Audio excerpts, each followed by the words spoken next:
Krishna Chaitanya Prabhu Nityananda Shri Advaita Gadadhar Sivasadi Gaur Bhaktavinda. हरे कृष्ण। तो आप सभी भक्तों का हार्दिक स्वागत है आज के एकादशी स्पेशल श्री नाम अमृत के डिस्कशन में। तो हम लोग चैंटिंग के ऊपर कुछ चर्चा कर रहे थे। चैंटिंग जो है हरिनाम बहुत इजीली अवेलेबल है हर किसी के लिए। The holy name is readily available to everyone.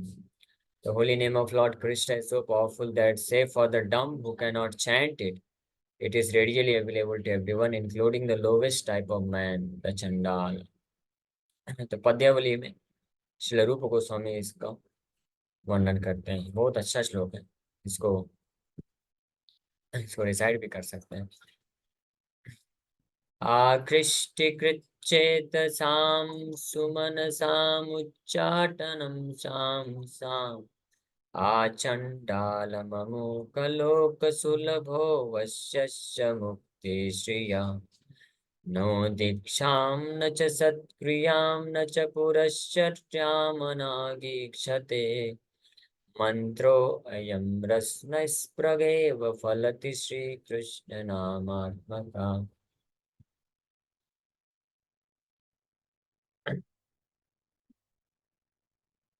तो इस श्लोक में The holy name of Lord Krishna is an attractive feature for many saintly liberal people. It is the annihilator of all sinful reactions and is so powerful that, save for the dumb who cannot chant it, it is readily available to everyone, including the lowest type of man, the chantal. केवल जो गूंगा व्यक्ति है उसको छोड़ करके हरिनाम सबके लिए उपलब्ध, ऐसा बता रहे। यानी जिसके कहने का मतलब ये है, कहने का भाव ये है कि जिनके पास भी जिह्वा है, जिह्वा से जो भी कुछ बोल सकते हैं, बस इतना ही योग्यता का जरूरत है हरिनाम जप करके इसका पूर्ण लाभ उठाने के लिए। लेकिन उसके बाद भी अगर कोई ये नहीं करता है तो वो बहुत बड़ी दुर्भाग्य की बात है, यानी अपने ऊपर सबसे बड़ी कृपा से वो वंचित रह जाता है। ये इसका अर्थ समझना चाहिए। Three kinds of men: those who are liberated, those trying to be liberated, and those entangled in sense gratification, take pleasure in chanting the holy name. अकामो सर्वकामो वा मोक्ष कामो उदारति। इस संसार में तीन प्रकार के लोग होते हैं। हाँ, जो पहला कैटेगरी है वो तो बहुत ही रेयर है, करोड़ों में कोई एक ही ऐसा होता है। कौन? दोज हु आर लिबरेटेड, यानी जो मुक्त पुरुष है, मुक्तावस्था में है। तो ये तो करोड़ों में ही मिलते हैं, विरले ही ऐसे महापुरुष मिलते हैं, लेकिन ये भी एक कैटेगरी है। तो दूसरा कैटेगरी है those trying to be liberated, जो लोग मुक्ति के मार्ग में प्रयास में लगे हुए हैं। ये भी बहुत कम होते हैं, लेकिन ये इनकी संख्या कुछ तो होती है।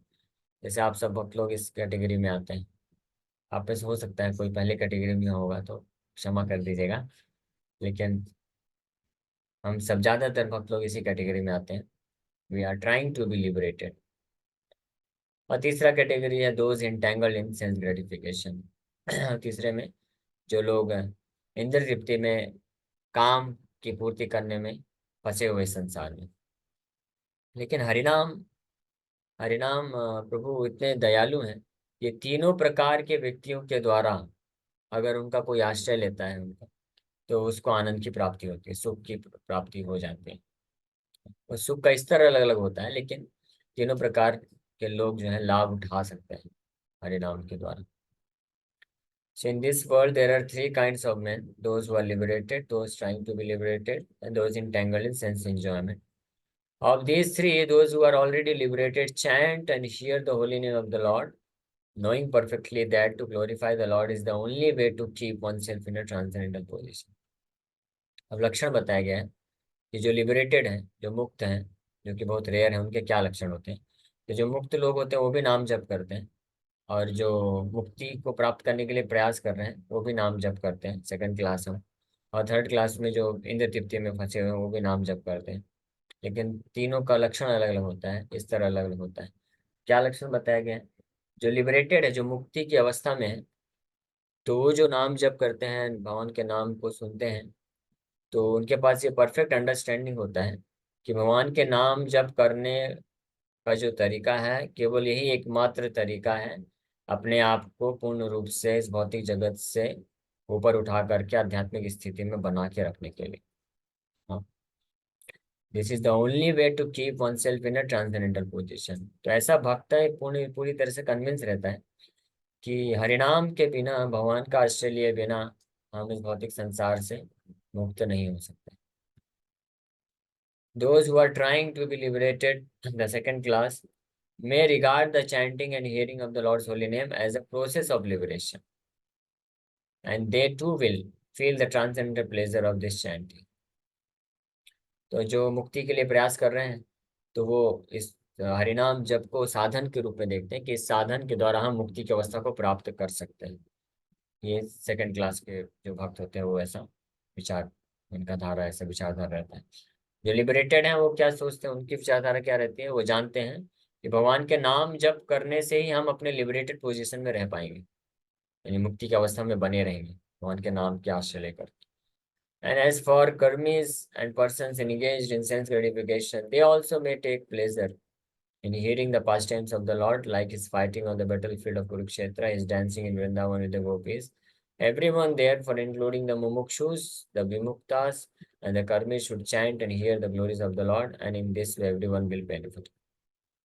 इस प्रकार से भगवान का नाम जब दिव्य स्तर पे किया जाता है शुद्ध भक्तों के द्वारा, लेकिन जो इस संसार में फंसे हैं मानसिक रूप से, जिन तनाव है, कष्ट है, दुख है, वो भी अगर भगवान के नाम का जप करते हैं तो उनको उनकी स्थिति से मुक्ति भी मिल जाती है। और फिर धीरे धीरे जब वो आगे प्रगति करते हैं तो वो अन्य जो लक्षण है उसको भी महसूस कर सकते हैं इस प्रकार से। लेकिन जो बताया जाता है कि स्पेशली जो आनंद स्वरूप है, हाँ, इसका संकीर्तन का, भगवान के नाम का जप करने का, ये मुख्य रूप से उनको ही प्राप्त होता है जो मुक्तावस्था में होते हैं।